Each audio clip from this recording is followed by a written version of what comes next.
हरि ओम। सच्चिदानंदरूपाय विश्वोत्पत्त्यादिहेतवे तापत्रय विनाशाय श्रीकृष्णाय वयं नुमः। या श्री स्वयं सुकृतिनां भवनेषु लक्ष्मीः पापात्मनां कृतधियां हृदयेषु बुद्धिः श्रद्धा सतां कुलजन प्रभवशिलजा तां तां नतः स्म परिपालय देवी विश्वम। जय माँ भगवती। मैं पंडित राजेश शास्त्री श्री न्यूज के कार्यक्रम नवरात्रि विशेष में आपके समक्ष उपस्थित हूँ। आज के पंचांग के साथ भगवती दुर्गा के अष्टम स्वरूप महागौरी से संबंधित चर्चा को लेकर के 10 अक्टूबर 2024 तदनुसार संवत 2081 साके 1946 आश्विन मास शुक्ल पक्ष दिन गुरुवार। आज सप्तमी 7:29 तक प्रातः रहेगी, इसके बाद अष्टमी लगेगी। आज का सूर्योदय रहेगा 6:12 पर, सूर्यास्त होगा 5:48 पर।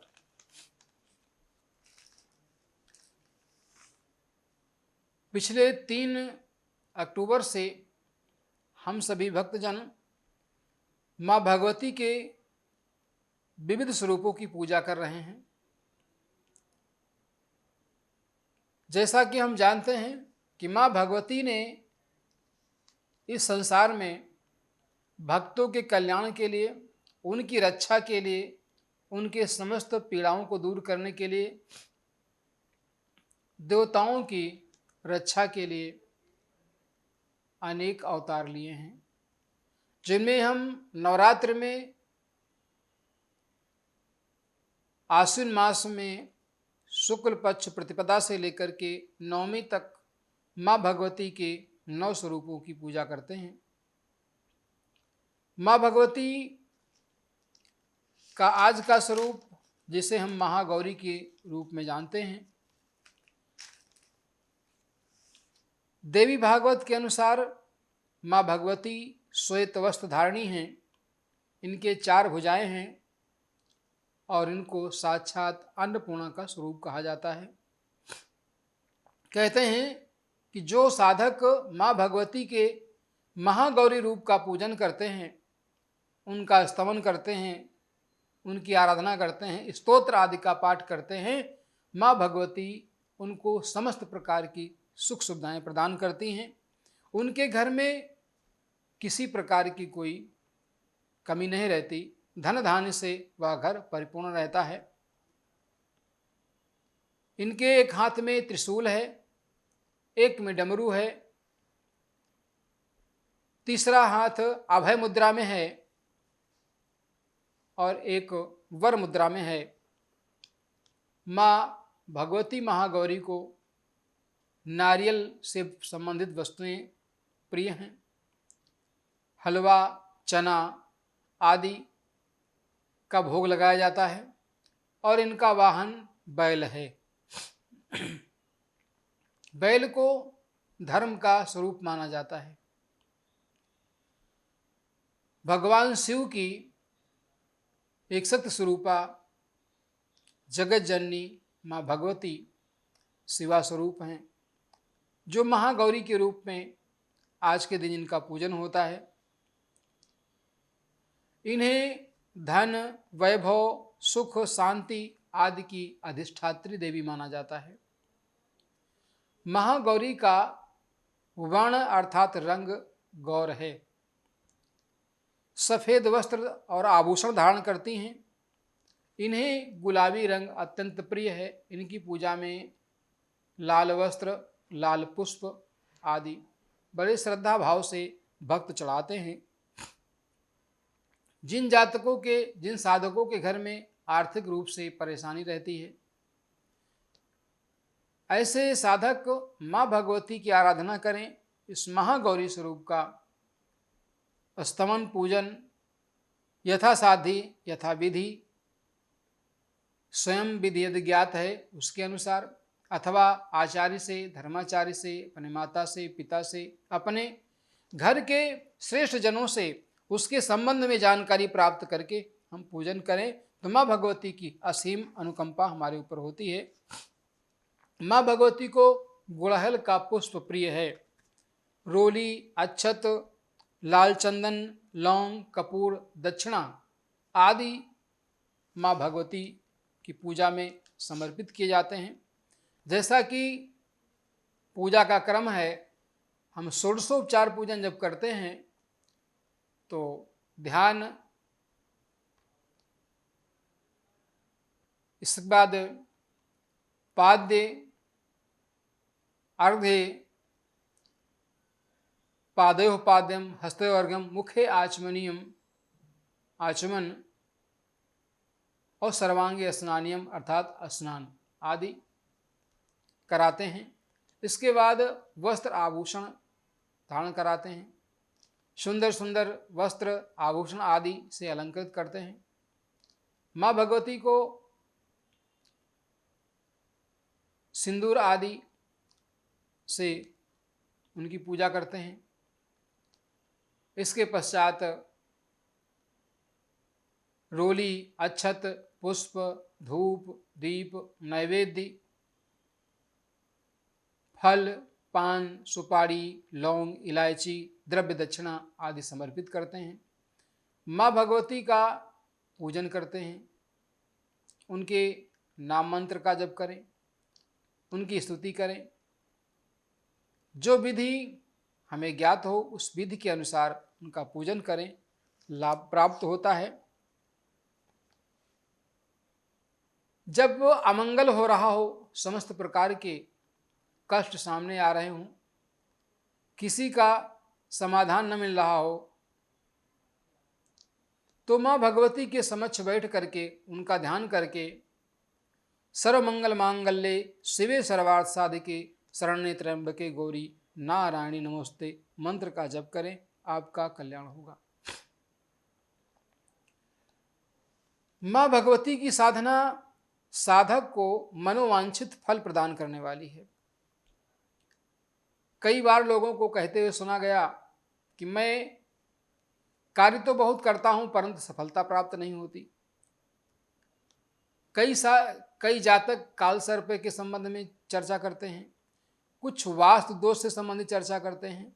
इनमें से जितने भी प्रकार की समस्याएं हैं, चाहे काल सर्प दोष हो, वास्तु दोष हो, दारिद्र दोष हो, चाहे कानून से संबंधित कोई विवाद हो, न्यायालय से संबंधित विवाद हो, तमाम प्रकार की उलझने हों, किसी ने जादू टोना किया हो, किसी ने आभिचार किया हो, किसी ने सम्मोहन किया हो, किसी ने उच्चाटन किया हो, मोहन मारण कुछ भी किसी ने किया हो, इस समस्या से ग्रस्त जातक यदि माँ भगवती की आराधना करता है, विधि विधान से नित्य पूजा करके अर्गला स्तोत्र का पाठ करता है, तो समस्त प्रकार की उसकी समस्याएं दूर हो जाती हैं। माँ भगवती की उस पर कृपा हो जाती है।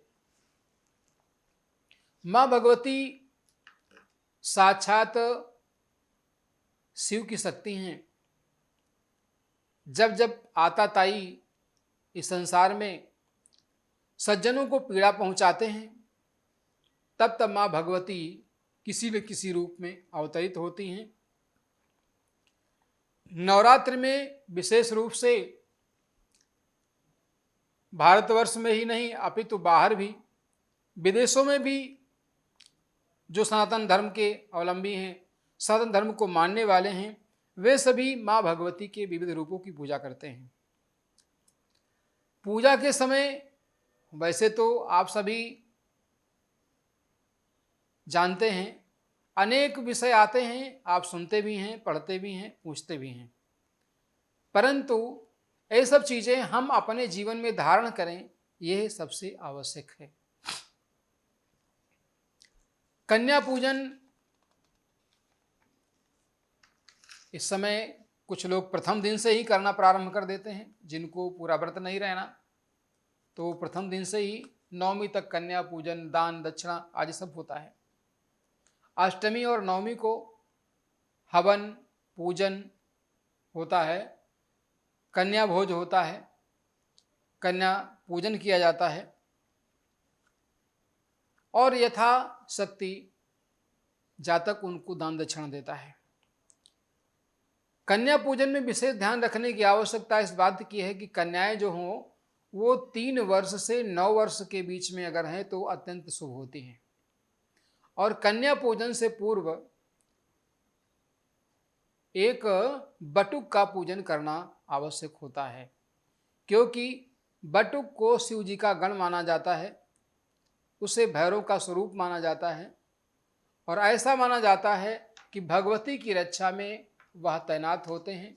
तो जो हमारी कन्याएं हैं साक्षात भगवती स्वरूपा हैं, भगवती हैं, इसलिए उनकी रक्षा के लिए सबसे पहले हम एक बटुक की पूजा करते हैं, उसको तिलक आदि लगाते हैं, फिर कन्याओं का पाद प्रक्षालन करते हैं, उनको टीका लगाते हैं, विधिवत मंत्रोच्चार के साथ उनका पूजन करते हैं और जो हमारे पास उनको भोज्य सामग्री है वो समर्पित करते हैं और यथाशक्ति दान देते हैं। भोजन प्रसाद आदि जो भी कन्याओं के लिए हम देते हैं उससे वो प्रसन्न होती हैं, माँ भगवती की कृपा हमारे ऊपर होती है। इसके पश्चात कुछ और भी बातें हैं जो ध्यान करने योग्य हैं, जो समझने योग्य हैं। मैंने कल की चर्चा में बताया भी था, पुनः उनकी पुनरावृत्ति करता हूँ जिससे आपको पूरी तरह से समझ में आ जाए। जो जातक अभिचार आदि दूर करने के लिए, पितृदोष दूर करने के लिए, काल सर्प दोष दूर करने के लिए, अभिचार मारण आदि दोष से मुक्त होने के लिए माँ भगवती की आराधना करते हैं, वह हवन करते समय ऋतु के अनुकूल हवन सामग्री का प्रयोग करें और प्रथम अध्याय का जब हवन हो रहा हो उस समय ओम महाकाल्यै स्वाहा मंत्र से कमलगट्टा, काली मिर्च, शहद, महुआ, राई का हवन करें। दूसरे अध्याय में ओम महालक्ष्मी स्वाहा मंत्र से जायफल, जावित्री, कद्दू, पीली सरसों आदि से हवन करें। तीसरे अध्याय में महालक्ष्मी मंत्र, महालक्ष्मी स्वाहा मंत्र से महाआहुति दें, जिसमें उड़द, बड़ा की आहुति देते हैं। चतुर्थ अध्याय का हवन करते समय ओम महालक्ष्मी स्वाहा मंत्र के साथ पंचमेवा, छुहारा आदि की आहुति देते हैं। पंचम अध्याय का हवन करते समय ओम महासरस्वत्यै नमः स्वाहा चीनी, गन्ना आदि से हवन करते हैं। षष्ठम अध्याय का हवन करते समय ओम धूम्राक्षै स्वाहा मंत्र से जासौन के पुष्प का हवन करते हैं। सप्तम अध्याय का हवन करते समय ओम चामुंडाय स्वाहा बिल्व फल, बिलपत्र और पालक का हवन करते हैं। अष्टम अध्याय का हवन करते समय ओम रक्ताक्षै स्वाहा लाल चंदन की आहुति देते हैं। नवम अध्याय का हवन करते समय ओम भैरव्यै तारा देव्यै स्वाहा मंत्र से केला, नागरमोथा, अगर तगर से आहुति देते हैं। दसम अध्याय की आहुति के समय ओम भगवत्यै स्वाहा बिजौरा नींबू की आहुति देते हैं। 11वें अध्याय में ओम नारायण्यै स्वाहा मंत्र से खीर पूड़ी की आहुति देते हैं।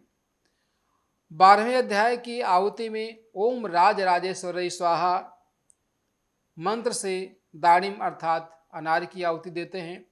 13वें अध्याय में ओम दुर्गा देव्यै नमः ये कह करके श्रीफल की आहुति देते हैं। इस प्रकार से माँ भगवती के विविध स्वरूपों की आराधना करते हुए हम प्रथम दिन से नवम दिन तक साधना करते हैं।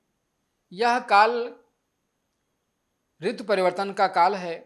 इस समय अनेक प्रकार के संक्रामक रोग फैलते हैं।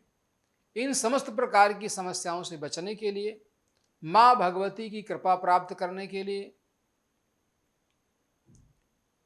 उनके द्वारा कृपा कटाक्ष प्राप्त करने के लिए हम सभी उनके विविध रूपों की आराधना करते हैं। माँ भगवती हमें वरदान प्रदान करती हैं, हमें लाभ प्राप्त होता है। जो जातक शिक्षा के क्षेत्र में पठन पाठन में लगे हुए हैं, यदि उन्हें पढ़ाई लिखाई में कुछ असुविधा हो रही है, उसमें समस्या हो रही है, तो माँ भगवती के विग्रह का अथवा चित्रपट का उसके समक्ष बैठ करके पूजन करें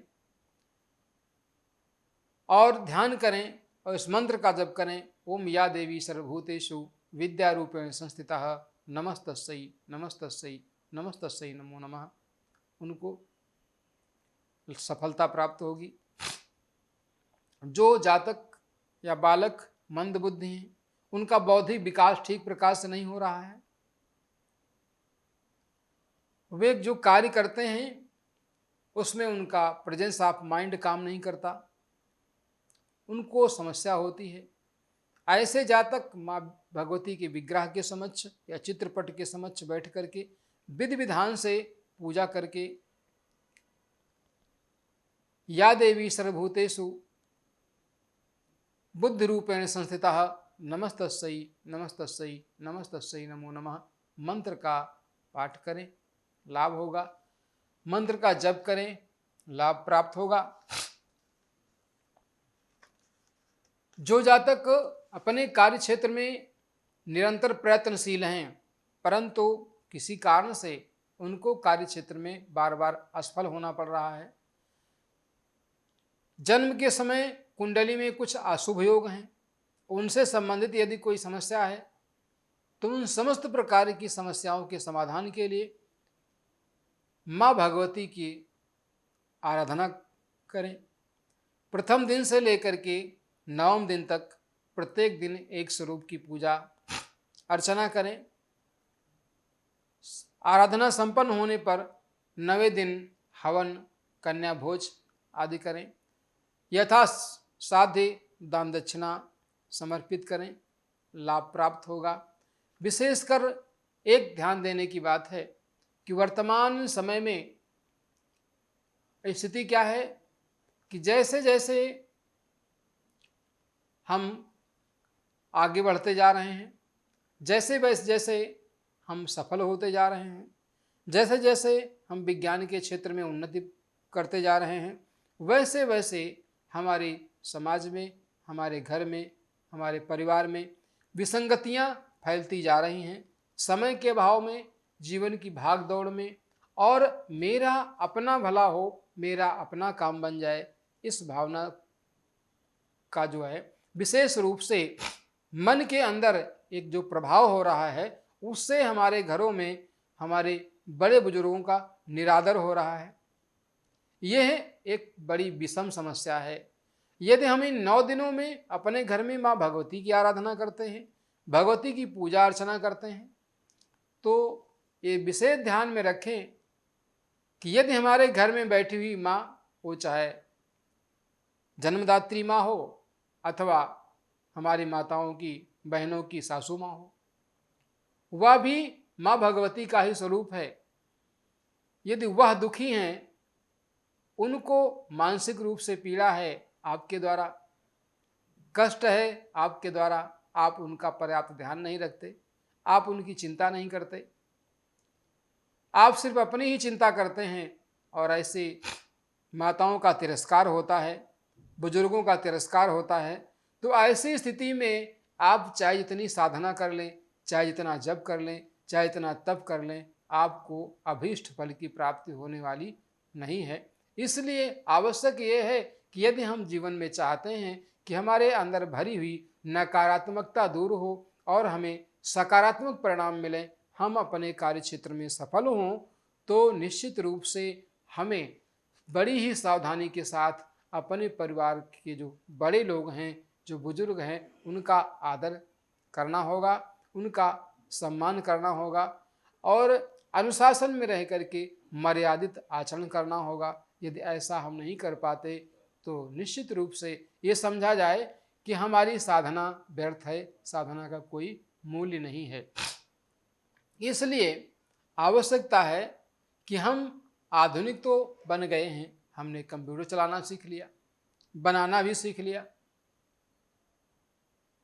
बड़े बड़े हवाई जहाज बनाना सीख लिया, मिसाइल बनाना सीख लिया, अत्याधुनिक टेक्नोलॉजी से हम संपन्न हो गए और आज की स्थिति ऐसी है कि हम उसी टेक्नोलॉजी में खोए जा रहे हैं। समस्या मेरे सामने क्या है कि उस टेक्नोलॉजी ने हमको अपनों से दूर कर दिया है। आए दिन देखने को मिलता है परिवारों में बड़े बुजुर्गों का तिरस्कार होता है। यहाँ तक कि जिस देश में मातृदेवो भव, पितृदेवो भव, आचार्य देवो भव, गुरु देवो भव की परंपरा थी, उस देश में स्थितियाँ क्या हैं? आज वृद्धाश्रम बन रहे हैं और पढ़े लिखे लोग अपने माता पिता को उस वृद्धाश्रम में छोड़ देते हैं। ये बड़ी विसंगतियाँ हैं और ये विसंगतियाँ हमें किस ओर ले जा रही हैं? हमें पतन की ओर ले जा रही हैं। इसलिए इन सब चीज़ों को विशेष ध्यान रखना होगा और ये सावधानी रखनी होगी कि यदि हमने इस पर विचार नहीं किया और अपनी संस्कृति का संरक्षण नहीं किया, उसका संवर्धन नहीं किया, प्रकृति के साथ हम सामंजस्य बिठा करके नहीं चले, तो आने वाला संकट, हमें जो समय है वो किसी भी संकट से हमें कोई बचा नहीं सकता। उस संकट से हमारा विनाश होना सुनिश्चित है। इसलिए ये 9 दिन की साधना में हम विशेष रूप से शिक्षा ग्रहण करें, अपने शरीर का शोधन करें, मन के विकारों को दूर करें, आत्मशोधन करें, आत्मचिंतन करें, अपने से बड़ों का सम्मान करें, मर्यादित आचरण करें और मंदिर में प्रवेश के समय विशेष से ध्यान रहें कि पुरुष और स्त्री दोनों को ध्यान रखना है कि मर्यादित वस्त्र ही पहन करके मंदिर में प्रवेश करें। तभी आपको अभीष्ट फल की प्राप्ति होगी, तभी आपको मनोवांछित फल की प्राप्ति होगी। अन्यथा आपका पूजा पाठ सारा का सारा पाखंड रूप ही रहेगा। इससे आपको किसी प्रकार का कोई लाभ मिलने वाला नहीं है। इसलिए शास्त्र के विहित, शास्त्र के अनुसार मर्यादाओं का पालन करते हुए पूजा अर्चना करें। माँ भगवती आप सबका कल्याण करें, आप सभी सुखी हों, समृद्धशाली हों। मेरी आप सबको बहुत बहुत शुभकामनाएं। माँ भगवती की कृपा आप सब पर बनी रहे। आज के दिन मैं पंडित राजेश शास्त्री आपके बीच में उपस्थित था श्री न्यूज के नवरात्रि विशेष कार्यक्रम में माँ भगवती के अष्टम स्वरूप की चर्चा को लेकर के। जय श्री राधे, जय श्री श्याम।